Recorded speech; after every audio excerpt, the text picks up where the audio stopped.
আজকের ক্লাসে আমরা জানব স্মার্টফোন ডিসপ্লের প্রকারভেদ, টিএফটি, আইপিএস, এলইডি এবং এমুলেড, কিভাবে সঠিক ডিসপ্লে সিলেকশন ও রিপ্লেসমেন্ট করতে হয় তা হাতে কলমে দেখানো হবে।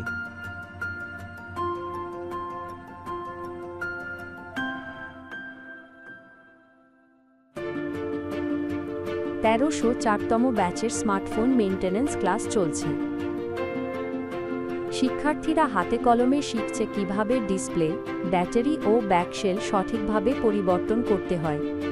প্রতিটি কাজ শেখানো হচ্ছে বাস্তব স্মার্টফোনের উপর। ট্রেইনার পাশে থেকে দেখাচ্ছেন screen removal technique, battery replacement process এবং বডি ফিটিংয়ের খুঁটিনাটি। এই প্রশিক্ষণ হচ্ছে ভবিষ্যতের পথে আত্মবিশ্বাস গড়ার এক বাস্তব প্রস্তুতি।